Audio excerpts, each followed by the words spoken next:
नमस्कार, मैं अर्चना शर्मा और चढ़ती कला एमटीवी देख रहे सभी दर्शकों का स्वागत करती हूं। आप देख रहे हैं हरियाणा डायरी।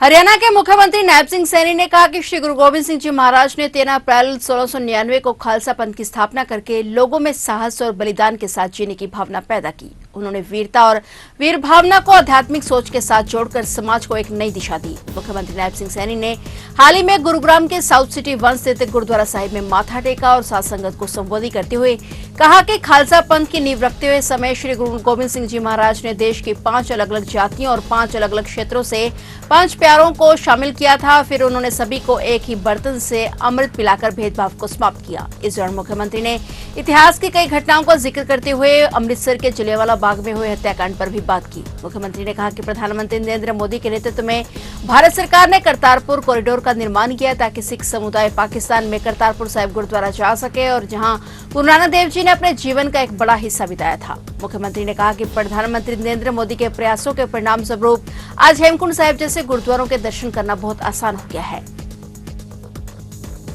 जब मुगलों का अत्याचार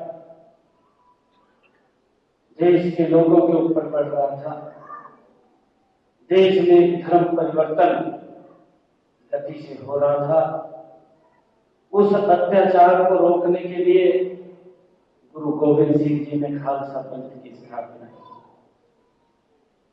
सबसे पहले वो 5 प्यारे जिन्होंने एक बर्तन विच अमृत पिलाया और फिर अपने आप उस अमृत को पीने का काम किया।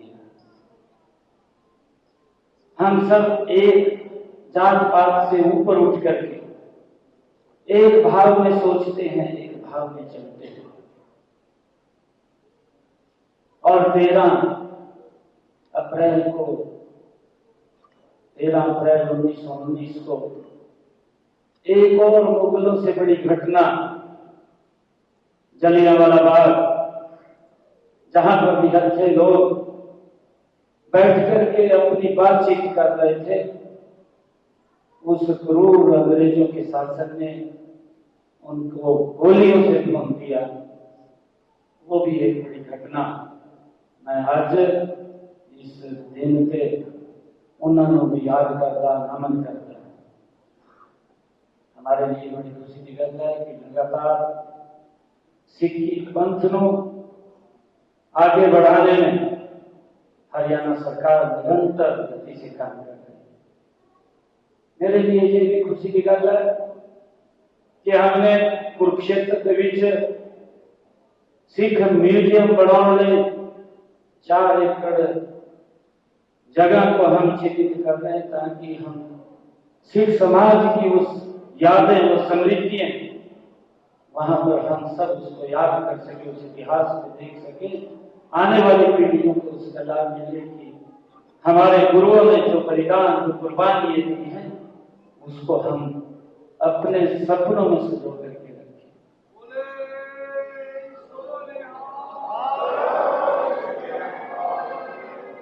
हमारे लिए भी खुशी की गल है, हमारे लिए भी खुशी की गल है कि हमने हरियाणा में सर्ववंशगामी जिन्होंने जिक्र स्वामी धर्मदेव जी ने किया है कि इतनी बड़ी कुर्बानी विश्व के इतिहास में कहीं नहीं है, जिन्होंने पीढ़ियों में कुर्बानी दी इस देश, इस धर्म की रक्षा के लिए। पीढ़ियां कुर्बान हुई। गुरु तेग बहादुर जी का 400 साल का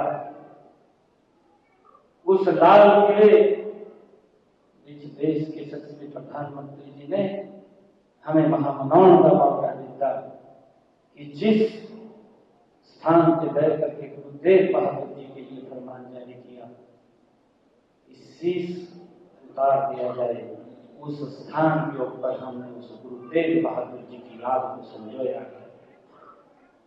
ऐसे महान गुरु गोविंद सिंह जी का 350 साल हमने हरियाणा में पिछले दिनों मनाया। बाबा बंदा सिंह बहादुर, अभी हमने बजट के अंदर ये घोषणा की है, एक सरकारी ट्रस्ट बना करके जो उनकी लोगढ़ पवित्र राजधानी 10 करोड़ रुपया उनकी यादों को सजोने के लिए, उनकी शिक्षाओं का प्रचार प्रसार करने के लिए हमने वहां पर बनाने की घोषणा की है कि बाबा बंदा सिंह बहादुर के उस स्थान को, उसी उनकी जो एक सोच थी, उन्होंने जो काम किए हैं उसको आगे बढ़ाया जाए, उनकी शिक्षाओं को आगे बढ़ाया जाए। फिलहाल हरियाणा डेयरी में इतना ही। और नए समाचारों के साथ फिर से हाजिर होंगे, तब तक के लिए देखते रहिए चढ़ती कला टाइम टीवी।